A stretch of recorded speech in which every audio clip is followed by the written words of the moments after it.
بێنەرانی عزیزیان ئارتی سڵاوتان لێبێ. ئەوەی لەم هەرێمەدا ڕوودەدا تەنها پارت و حیزبە گەورە و دیارەکان دەی بەرپرسیارن.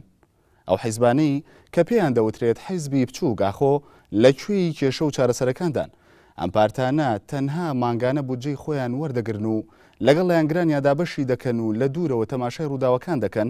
یانەوانیش هەمیشە لە قەیرانەکاندا دەنگ و کاریگەریان هەیە، بەڵام وەک پێویست ڕووناکییان نەخراوەتە سەر. لەنێو ئەو پارتانەدا بە دیاریکراوی دەپرسین حیزبی زەحمەتکێشانی کوردستان لەکوێی ڕووداوەکانی هەرێم و عێراقدایە. بەڕێزان بۆ چاوپێکەوتنی ئەم جارە میوانداری دکتۆر ئەحمەد ئەنوەر ئەندامی مەکتەبی سیاسی حیزبی زەحمەتکێشانی کوردستان و ئەندامی پێشووی پەرلەمانی عێراقمان کردووە. دکتۆر زۆر بەخێر بێی. زۆر سپاس. دکتۆر لەو پرسیارەوە دەست پێ یەکەم، خوێندنەوەی زەحمەتکێشانی کوردستان بۆ قەیرانەکانی ئێستای عێراق چۆنە؟ زۆر سپاس بۆ بەرنامەکەتان و بۆ کەناڵی بەڕێستان. کێشە و قەیرانی عێراق پێمایە ئەگەر زۆر بە قۆڵی بڕۆین سێری کەین، دەوڵەتی عێراق لە دوای دامەزراندنی لە 1920 سەدەی ڕابردوو دەوڵەتێکی داتەشا و دروستکراوە. دەوڵەتێک بووە کە کۆمەڵێک نەتەوە و کۆمەڵێک مەزهەب و ئاینی زۆرا زۆر تێدا کۆکراوەتەوە هیچێک بۆ لەو دەوڵەتە داتەشاوانەی لە ئاکامی شەڕی جیهانی یەکەمەوە دروست بووە. قەیرانی عێراق قەیرانێکی مێژووی قوڵە ڕەبتی بە تەرکیبە و پێکاتی ئەو پێکاتانەوە هەبووە. بۆ نمونەگەلی کوردستان بە زۆر خراوەتە سەر دەوڵەتی عێراق بۆ ڕاگررتنی تەوازونەکە کەمینێکی سوننا تا پێش 2003 حکمی زۆرینەی شیعەکەی لە وڵاتە کردووە زائیدەن لایەنی کوردستان. کەواتە عێراق ئەزمەیەکی بنیادی هەیە، ئەزمەیەکی هەیە کە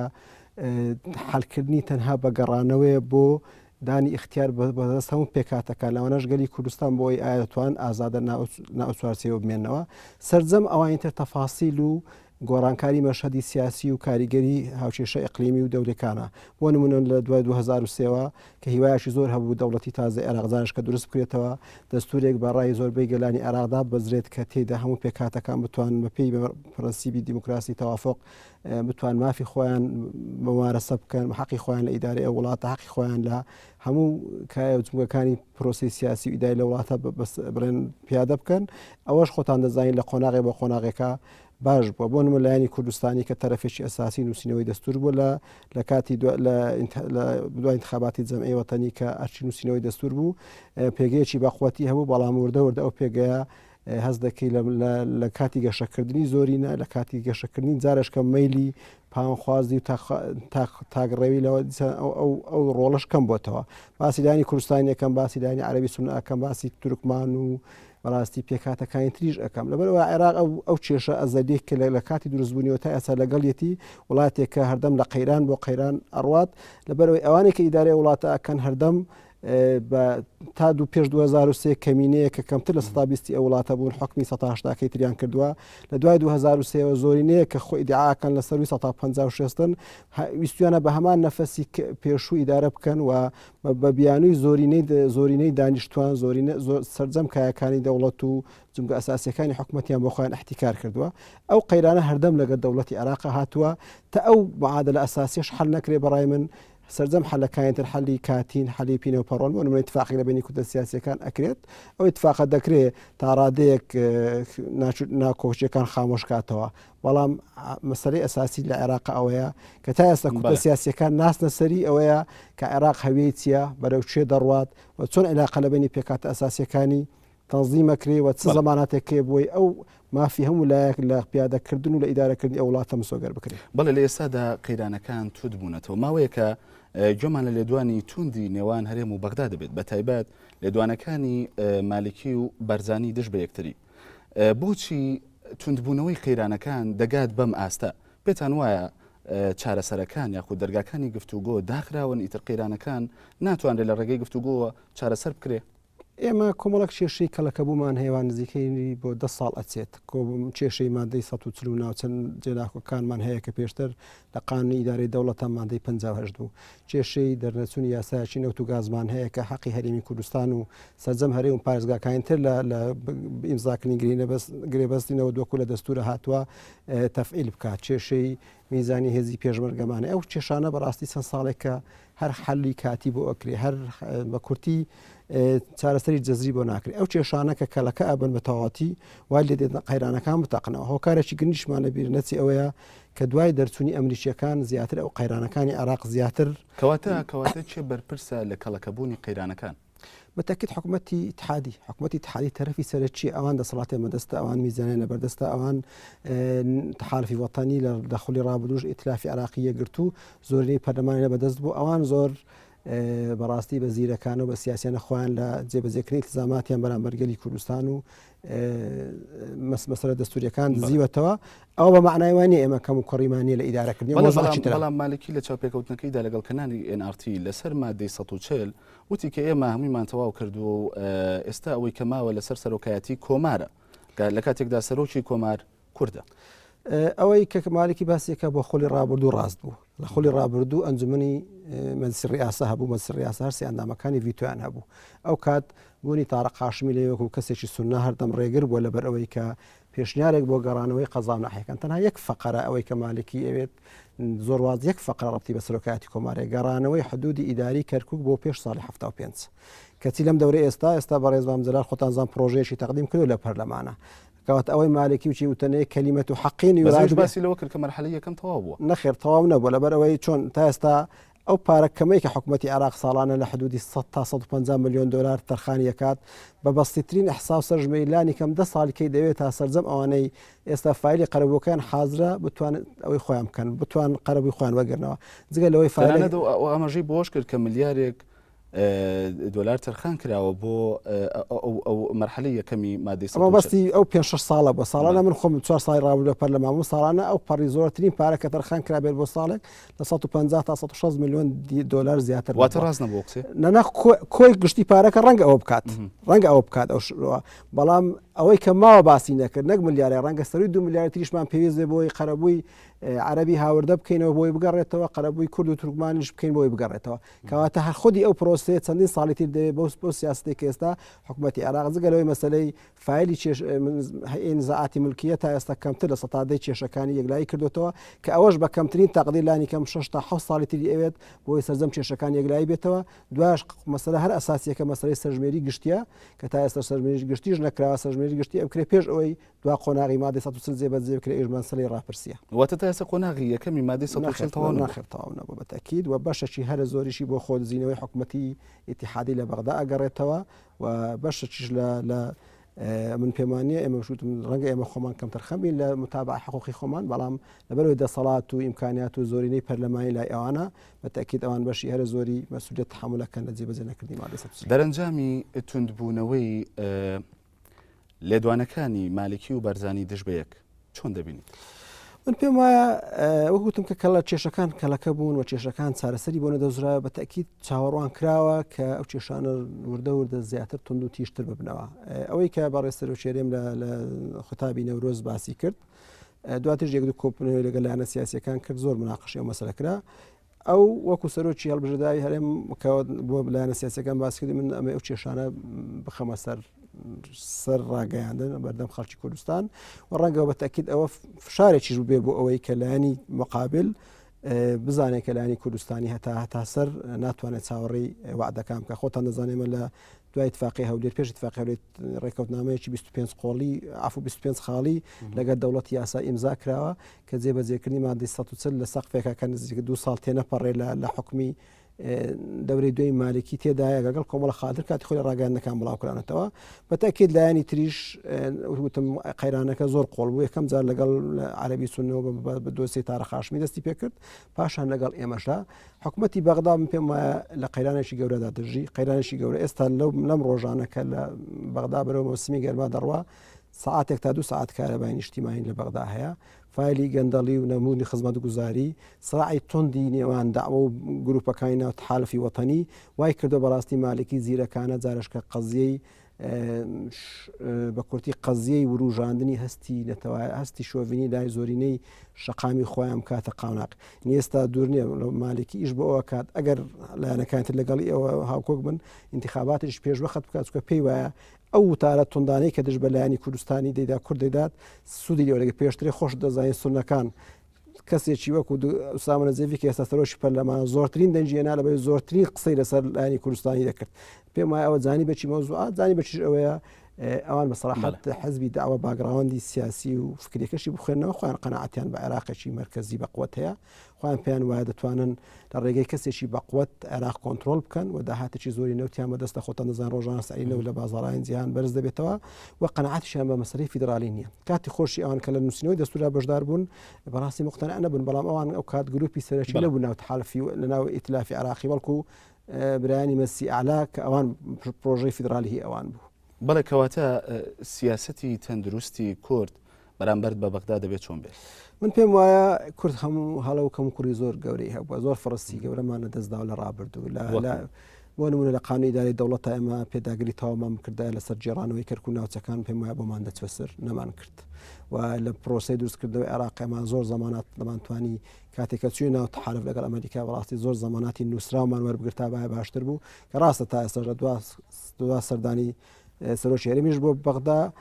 زمانێک هەیە لەلایەن ئەمریکیەکانەوە بۆ معنی وعدێک هەیە بۆ پاراستنی هەرێمی کوردستان بەڵام ئەوە زیاوازە لەگەڵ شتی نووسرا و ئەوە خۆتان دەزان ئەوڕۆ بەرژەوەندی لە سیاسەتە هەموو شتێکە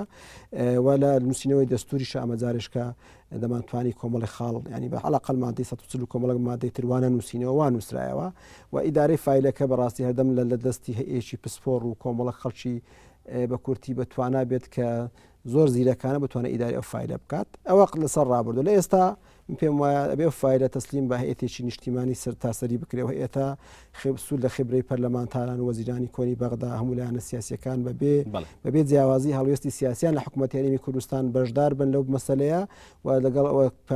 پشتبەستون بە زۆر پسپۆڕانی بواری زیادیا ئەم فایلە تەسلیم بەوان بکرێت مشکلێن ئەو دەستگایە سەر بە هەرێمی سەرۆکاتی دەبێت سەر بە پەرلەمان دەبێت لەمە دوای بێ زیرەکانە ترسیا بکەین چووکە تێپەڕبوونی کات لە قازانجی ئێمە نییە. بەڵێ دکتۆر پێت وایە لە نێوان تۆڕەبوونەکانی ئێستای بەرزانی و بێدەنگی تاڵەبانی و بێدەنگی لایەنەکانی دیکەی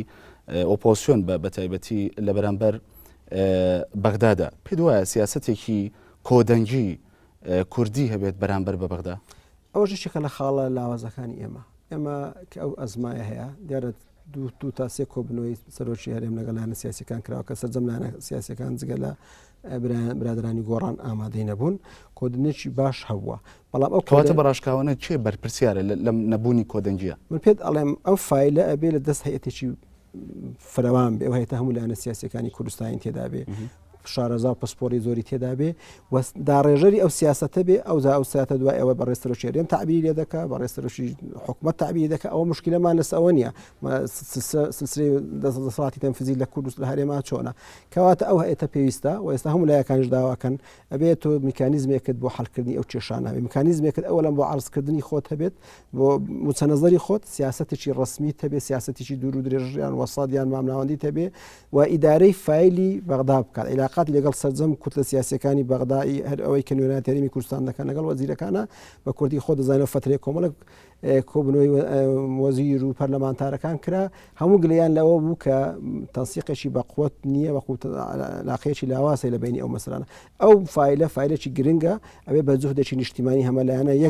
یەک بخرێتەوە بەرنامەی ڕوون و ئاشکرای بۆ دابدرێت و هەیەتێکی شەبێ بۆ متابعەکردنی بڕیارەکانی. بەڵێ دکتۆر دێمەوە سەر حیزبی زەحمەتکێشانی کوردستان لەگەڵ هەبوونی ئەم قەیرانانەدا لە عێراق حیزبی زەحمەتکێشانی کوردستان لەکوێی ئەمڕۆدا و قەیرانانی عێراقدایە؟ بەڵێ پرسیارێکی گرنگە خۆتان زان ئێمەوە زۆر لایەن تریش بە حکمی نەبوونی کەناڵی ڕاگەیانی سەر تاسەری بە قۆت ڕەنگە زۆر جار باشترین چەنەزەر و هەرویش تەڕحکەین بەڵام لایەن خەڵکی کوردستانیان لایەن مەگەر تەنها لە چوارچێوەی ئەو کۆبنەوەتانەی کە ئێمە وەکو حیزب لەگەڵ بەڕێستەرۆشی هەرێمیان لە لیقاتی دووقۆڵیمان لەگەڵ لایەنە سیاسیەکان دەخینە ڕوو من پێمان وایە ئەزمەی عێراق ئەزمەیەکی قوڵە ئەزمەیەکی بنیادیە و ڕەنگە ڕێگەی کۆتایی بۆ نەجاتبوونمان لەو مەسەلە بەڕاستی مارەسەکردنی خەڵکی کوردستانە بۆ مافی بڕیاردانی چارنووس ڕاستە ئەوەی ئامادەکاری زۆری ئەوێت موافقاتی زۆر دووەلی منتیقە و بە کورتی حملە دیبلۆماسی بۆ بەرامبەر UN و وڵاتانی ئەندام لە ئەنجومەنی ئاسایش ئێمە بێ استراتیژیەکمان بەرەبەرەوە هەبێت لە مقابلیشدان پێم وایە ئەو هەیەتی باسم کرد لەسەر لەمە دو پرسی بەغدا پرسێکی نیشتیمانی بێت دوور بێت لە مەسایلی حیزبی و ئەو پرسانە بەڕاستی بە بەرچاوڕوونێشی باشەوە بکرێت کورد ناتوانێت شەڕی بە دیموکراسی بوونی عێراق بکات ئەمە پێمان وایە ئەگەر جاران تەنها حکومەتێک لە حیزبێک لە بەغدا حکمیە کرد تەنها باگراوەندی شۆڤینی هەو بەرامبەر ئێمە ئەو لایەنە ئێستا هەمویان باگراوەندی شۆڤینی و مەسەبیشیان هەیە لەبەرەوە پرسی بە دیموکراسیکردنی عێراق مشکلی ئێمە نییە ئەمە حزبی زەحمەتیان پێمان وایە ئێمە لە هەموو فرصە سیاسیەکان سوود وەربگرین بۆ تعزیزی مەواقعی خۆمان بەڵام پێمان وابێت چاومان لەوە بێ 50 ساڵی تر بمێنەوە تا دەوڵەتی عێراق خۆی لایەنە سیاسیەکانی بە دیموکراسیانە پێم وایەوە ئێمە لەوە هەمدا دەژین ئێمە بێ استراتیژیەتەوەی وازەحمان هەبێ بۆ ئەوەی بتوانین گەلی کوردستان بگەین بە چارەنووسێکی بە مافی بڕیاردانی چارەنووسی کە خۆی لە سەربەخۆی و دەوڵەتێکی سەربەخۆی خۆی دەبینێتەوە. بەڵێ زەحمەتکێشانی کوردستان لە قەیرانەکاندا دوورە پەرێز دەوەستن یاخود دەوترێت لە پەراوێزدان هەندێک جارم قسەیە دەوترێت ئێوە لە قەیرانەکاندا دوورە پەرێز دەوەستن نەخێر خۆ دەزانی ئێمە لە ئێمە و حزبی سۆشیالیست و حزبی شوی کۆمەک لایەن کە لەگەڵ لیستی هاوپەیمانی لە دوای انتخاباتی پەرلەمانی عێراق بەشداریمان کرد وەکۆی ئەو لایەنە نزیکەی زیاتر لە 50 تا 60 هزار دەنجام بۆ لیستی هاوپەیمانی کۆ کردەوە بەڵام پێوی سیستەمی نیمچە کراوەکە بەڕاستی ئێمە نەمانتوانێت بینە خاوەنی کورسی لە لیستی هاوپەیمانی کوردستان ڕێگەوە زانی بێکە تۆ گەر نوێنەرت نەبێت لە بەغدا پەرلەمانتاری سەربێک ممکنە تۆ حضورت کەمتر بێ بەڵام ئێمە لە سەرجەم کۆبنەوەکان و لەو ڕاگەیاندە متەواضعی کە خۆشمانەمانە ڕێی خۆمان بە واضحی لەسەر کێشەکان بووە واتە گەر لە پەراوێزدا بن لەو ئەساسەوە یان بەڕاشکاوانە بڵین لە پێگەی جەماوەریدا ئێوە لە ئێستا دەلاوازن ئەمە زانی بکە حضور ڕەبتی بە پێگەی جەماوەریەیە بەڵام تۆ حضوری سیاسی لە کۆڕ و کۆبنەوەکان هەیە بە واضحی ڕێیەکانی خۆت تەرحەکەی ڕێیە نیشتیمانی نوتوەکان خۆت واضح کەواتە وەکو پێویست ئێوە ڕووناکیتان نەخراوەتە سەر بێزە بەڕێگە دەنگمان وەکو پێویست نەگەیشت بێ ئەژنە ئێمە هەردەم خاوەنی تەرحی خۆمان تەرحی نیشتیمان پەروەران تەرحی دڵسۆزانە بۆ کێشە نیشتیمانیەکانت ئەوە بووین و بەشی زۆری ئەو ڕایانە ئێمەش لە سەرجەم کۆبنەوەکانە بەڕاستی قبولیە بۆ بەشێکی زۆر جار لە بەیانی کۆتایی و کۆبنەوەش جێی کراوەتەوە بەڵام زۆر جارە وترێت حضوری ئێوە لە مەسەلە سیاسەکاندا زیاتر بۆ مجاملەیەکی سیاسی بووە نازانم مجاملە سیاسی تۆ کۆمەڵگە حزابی سیاسی لە کوردستان باگراوندێکی مێژویە گروپی زەحمەتکێشان و کۆمەڵە لایەنتر کە ئەحزابن لە مەجرای خەبات و تێکۆشانی بزوتنەوە ڕزگاری خوازیگەری کوردستان دژ بە ڕژێمی پێشوو دروست بوون و خەباتیان کردو و تێکۆشانیان کردووە دوای ئەوە پێگەی جەماوەریان چی بەسەر هاتووە چی لێ دێت چۆن دەبێت ئەو ڕەنگە هەندێکی مۆزوعی ڕەبتی بە واقعی مۆزوعی کوردستان وەیە هەندێکی ڕەبتی بە خودی حزب وەزعی داخلی حیزبەکان وەیە من پێم وایە سوود وەرگرتنی لایەنە سیاسیەکان بەعکس یەک خاڵە باش ئیزابیەکانی ئەو کۆبنانەوەی هەموو لایەک دەتوانێت ڕێی خۆی تەرحکات و پرەنسیبی ئەوەی کە هەموو لایەنێکی سیاسی بتوانێت ڕێی خۆی بگەێنێت بەجیا لەوەی ئاوێنەری لە پەرلەمان هەیە نەپێم وایە خاڵێکی باش و ئیجابی بووە بۆ پرۆسی سیاسی و لەو قەیرانانەش و پێشتری ژێمە لەو کۆبنەوەانە ڕێی زۆر باش و ئیجابی و نیشتیمان پەروەرەمان تەرح کردووە کە ڕاستی جێگەی قبولی هەموو لایەنە سیاسیەکان بووە بەڵێ لە تەورێکی زرا دەمێ بێمە سەر باسی ناوخۆی هەرێم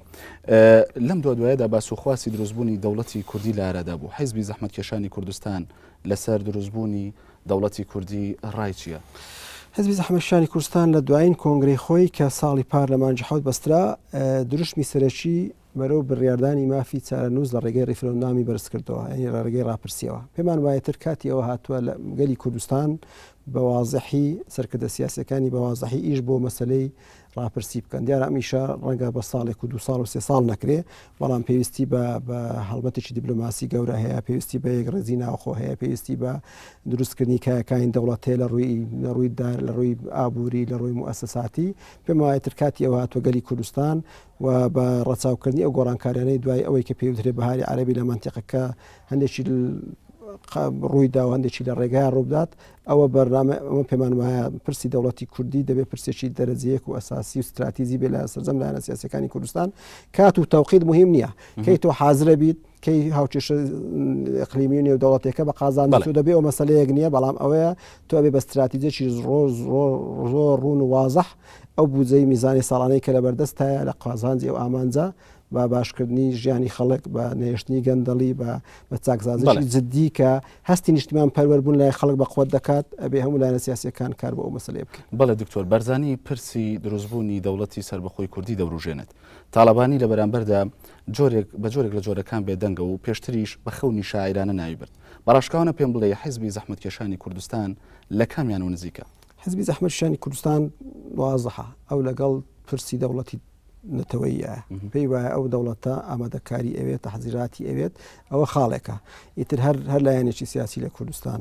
دەست پێش خەری بۆ ئەو بکە هەڵبە بەتەکیت حزبی زەحمەت کێشانی کوردستان دامی دەکات بە ڕێز تاڵەبانی بێ بە ڕێز بارزانی بێ لانە ئیسلامیەکان بن لە گۆڕان بێ هەمومان بەیەکەوە بین منانە بەعکسەوە پەیمانە بە ڕێستەرۆ شێرم ئێستا باسی لەوە کردبێ ئەمە سبێ دەوڵەت ڕادەگەین توانیوانە هێزەکان توانیوانە لە ئێستادا زەمینەسازی بکەن بۆ دروستبوونی یاخود ڕاگەاندنی دەوڵەتی کوردی نەخێر من پێم وتی بتم زەمینەسازی کۆمەڵک شتە خاڵی ناوخۆت هەیە پای ئابووری و ئیداری و بەڕاستی سیاسیەکانی خۆت دەبێ بە قوت بکەیت پرسی ناوچە جێگە ناکۆکان لەگەڵ حکوومەتی اتحادی یەکلای بکەیتەوە لەسەر ئاستی ئەقلیم و دەوری تۆ کاری دیبلۆماسی هەمەلایەن بکەی خۆت دەزانی ئەوەش لە ڕێگەی دابینکردن و دروستکردنی بەرژەوەندی هابەش ئەبێت ئەوە نقطەیەشی ئەساسیە بەڵام زۆر جار ئەگەر من پێت دەڵێم ئەگەر هۆکاری دەرەچی بە کورتی مساعد بێ ڕەنگە تۆ لەس ئەوانەش نەوەستی یعنی ئێستا بەسەراحەت بڵێن سبەی وڵاتە یەکگرتوەکانی ئەمریکایان دوو ئەندامی هەمیشەیی لە ئەنجومەنی ئاسایش پشتی ئەو مەسەلەیە بکەن دۆ دەکرێت ئەو مەسەلانی باسیشم کرد دوایی بێت بەڵام تۆ بەبێ زەمانکردنی دامێکی دەولی بەخوات یان تەواوکردنی چاکساز بەرنامە سازەکانی ناوخۆتەوە بەتەکی ناتوانانی یەکسەر بڕیار بەسەر ئەوە بدەیت چونکە لانی کەم تۆ ئەو مەسەلەیە بێ لە ڕێگەی ڕیفراندۆمی بێ ئەو ڕیفراندۆم بێ بەسەر پەرشتی و ئێنابێت بەڵە چۆن دەڕوانە پرۆسەی سیاسی لە هەرێمی کوردستان بەگشتی و خوێندنەوەی ئێوە چییە بۆ پرۆسی سیاسی و پێم بڵێیت ئێوە زیاتر لە لایەنەکانی فەرمانڕەوا نزیکترن یاخود لە لایەنەکانی ئۆپۆزیسیۆن زۆر سپاس وڵا ئەوە خاڵێکی زۆر گرنگە کەم پێم خۆشە بەجددی لەسەری بستین حزبی زەحمەتشانی کوردستان لە هەندێک لە کابینەکان بەشداری کردو لە هەندێک کابینەشدا بەشداری نەکردووە چەو کاتانی بەشدار بۆ لە کابینە چەو کاتانش بەشدار نەبووە بەڕاستی یەک سیاسەتی نیشتیمانی نەتەوەی ڕوون و وازەحی هەبوو ئەوەیە هەرێمی کوردستان بە دەستکەوت بۆ گەری کوردستان دەزانێ پێدانی پرۆسی دیموکراسی لە کوردستان حکمی مؤسسات کەمکردنەوەی دەسەڵات و تێوەردانی حزبی لە سیاست و لە جانیبی کۆمەڵایەتەکەش حزبی زەحمەتشانی کوردستان وەکو حزبێکی چەپ و دیموکراس باوەڕی پێوەیە کە بێ دەستوری هەرێمی کوردستان کایەکانی حکم لە کوردستان لەسەر بنەمای دیموکراسی و ئەلمانیەتدا بمەزرێ و زەحمەت کێشان بە داکۆچی کرد لە کرێکاران و زەحمەت کێشان و بەڕاستی حقوقی ئافرەتان ناسراوەتەوە دەربارەی ئێمە لە کامیان نزیکین پێم وایە ئێمە ئەو ڕەیانەی کە ئێستا بەشێک زار معارەزە دەیکا ئێمە لە سەرەتای نەوەتەکان و هەتا ئەو مزەکەرەی کاتی خۆی سوالانەکەش تەقدیمان کرد وازح بووە ڕێی خۆمان داوە ئێمە سەرجەم لایەنە سیاسەکانی هەرێمی کوردستان علاقاتی باشمان لەگەڵیان هەیە بە لایەنەکانی دەسەڵاتیش متمەن ئەوەی ئیشی باش ئەکەن پێتان ئەڵێن دەستان خۆش بێ کەم و کوڕی هەبێ ڕەخنە ئەگرین ئەوە سیاسەتی ئێمە بووە کە بەشدار بووین لە حکوومەت کە بەشداریش دین ئێستا بەڵێ دکتۆر چەند کاتێکی زۆر کەم ماوە بە کورتی وەڵام بیتوانێت دینە سەر کێشە ناوخۆیەکانی حزبی زەحمەت کێشانی کوردستان لە دوایین چاوپێکەوتنی قادر عەزیز سکرتێری حزبی ئایندەدا هێرشێکی زۆری کردە سەر ئێوە و ئێوەی بە پاشکۆی دەسەڵات ناوبرد و باسی کرد کە ئێوە دەستێکی دەسەڵاتن وەڵامی ئێوە چییە؟ وڵا خۆت زانم کێشە زۆری بەسرا تێپەڕیوە زیاتر لە 3 ساڵە مەقەت حەز ناکەین بەزەو بە ڕێزە خۆت دەزانین لە زۆر مناسبات و بدون مناسبە خودی ئەو بەرنامەیە ڕەبتی بە مێژووی حزبی سۆشیالیست و شۆڕژەوە بوو کەسی بەشێک بۆ لەو بەرنامەی بۆ سەر ئێمە تەرخان کرد من پرسیارەکەم ئەگەر سەرجەم سەرکردایەتی حزبی زەحمەت کێشان هەڵبژێردرایی کۆنگری 5 سەر بە پارتی بەچێتی بن ئەوە دیارە تاوانی ئەساسی دەکێتە ئەسوی ئەو بەڕێزە ئەو کاتە ئەو بەڕێزە خۆی سکرتێری گشتی بوو چۆن سکرتێری گشتی حزبێکە کە سەرجەم سەرکردایەتی هەڵبژێردرایی کۆنگری 5 لەژێر فەرمان لەژێر تەوزیهاتی ئەو دوولایانە بگونجێنەوە ئەوە بەداخەوە تۆمەتێکی زۆر سواوە زۆر کاڵە زۆر کاتی بەسەرات چووە ئەو شاردنەوەی بەڕاستی فەشەری سیاسی ئەو بەڕێزەیە لە ئیدارەکردنی قەیرانەکان ناو حزبی زەحمەت کێشانی کوردستان بەڵام لە ئێستادا قسەیەکی لەسەر یەکگرتنەوەی حزبی ئایندە و حزبی زەحمەت کێشاندا ئەمان وەکو وتم ئێستا ئەوان گروپێک لە حزبەکەی حزبی دایەک جیاو بنەوە گروپێکی تریان پێکێناوە ئەمە ئامادەی هەموو علاقاتشی ئاسایی لەگەڵ ئەو بەڕێزانە بۆ مەرجەی جار یەکەم جار ئەو بەڕێزە حملاتی ئەلامی لەسەر حزبی زەحمەت کێشانی کوردستان ڕابگرێت بۆ ئەوان گروپێکی سیاسین و لە ڕابردووشە لەگەڵ زۆر بیانە ئێمە ئیشمان کرده بۆ علاقاتشی ئاساییمان نەبێ یەکگرتنەوە دیارە یەکەم جار هەنگاوی یەکەمەوە بتوانێت علاقاتشی ئاسایی هەبێت لەگەڵیانە بەڕاشکاوانە دەتوانین پێم بڵێ پێگەی قادر عەزیز لاو کێشە سیاسەکانی کوردستاندا چۆنە؟ ئەو زۆر دەبێت لە خۆی پرسی چکە و حزبێکی تر ئێستا داوای لێبوردن نەکەم بەڵام ئەوەی کە ڕەبتی بە ئێمە زۆر باشە دکتۆر قسەیەکی تر هەیە لەسەرەوەی کە ئێوە لەگەڵ حزبی سۆسیالیستی دیموکراتی کوردستان و حزبی شوعی بەنیازی پێکێنانی بەرەیەکن لیژنەیەکی کاری هاوبەشمان هەیە بسەلایەنە ئەو لیژنەی کاری هاوبەشە قسە ئیژەسە ئەو مواقفانەکە کە ئەمە ڕێی هاوبەشمان تێدا لە چەندین قەیرانەمە هاوبیانی هاوبەشمان دەرکردو کۆ ئەزمی لەگەڵ بەغدا هەیە هیواداری ئەو بتوانین ئەو لیژنەیە کاری هاوبەشە پەرە پێ بدەین لەو چەند ڕۆژی ڕابردووە کۆبنەوەتی تر بووە لەگەڵ هەردوو لایەنی حزبی سۆسیالیست و حزبی شوعی بەرەو ئەوڕین هەنگاو بە هەنگاو کە بتوانین لەو هەنگاوان لەو خاڵانەی کە هاوبەشین تێدا تا ئێستا تەرحی بەرێ نەکراوە بەڵام هەر سێ لا پێیان خۆش خۆشە کە ئەو لیژنەی کاری هاوبەشە ئیدامەی پێ بگرێت و بە پێی پێشبرچوونی ڕووداوەکان لە هەرێمی کوردستاندا مواقفەکان زیاتر بکرێت و دەکرێت لە ڕووی ئیتارێکی تەنزیمی باشتریشی بۆ بدۆزرێتەوە. بەڵێ دکتۆر بەڕاشکاوانە پێم بڵێ میزانی حیزبەکەتان چەندە مانگانە لە حکوومەتی هەرێمی کوردستان؟ 280 ملیۆن دینار. بەڵێ دکتۆر ئەگەر شتێکە بێت بیرمان چوو بێ و باسمان نەکرد بێ لە ماوەی 1 دقەدا. زۆر سپاستانەکەم بۆ بەردەرفەتە پێم خۆشە ناوە ئێوە کەناڵەشی سەربەخۆ بەڕاستی ڕای لایەنە سیاسیەکانی تری هەرێمی کوردستان وەربگرن. هەرێمی کوردستان هەر بریتینیە لەو دوو قوتبەی کە زۆر لە ڕاگەاندنەکان لایەنی سیاسی تریش هەن کە هەم لە ڕابردوودا لە خەبات و تێکۆشام لە ئێستاشدا خاوەنی بچە نەزدی سەربەخۆی خۆیانن و ئەو دوانێ لە پرۆسی سیاسی لە هەرێمی کوردستان بڕۆ ناکەم دنیا بریتین لە دوو ڕەنگ ڕەش و سپی بەکەر ژیان کۆمەڵێک ڕەنجی جیاوازی تێدا بەتەکید کوردستان بەو جیاوازیەوە بەبوون تعددیەوە حزابی حزبی وەکو زەحمەشە حزابی تر حزابی ڕەسەنن لە پرۆسی خەبات و سیاسی کوردستانە هاتوونەتە مەیدان و پێشم وایە ئەگەر ئەدای ذاتی خۆیان چاک بکەن توان لە داهاتوە ڕۆڵی جدی لە پرۆسی سیاسی لە هەرێمی کوردستانە بجێڕن. بەڵێ دکتۆر ئەحمەد ئەنوەر ئەندامی مەکتەبی سیاسی حیزبی زەحمەتکێشانی کوردستان و ئەندامی پێشووی پەرلەمانی عێراق زۆر سپاس بۆ ئامادەبوونت. تا چاوپێکەوتنێکی دیکار شاد و ئاسوودە.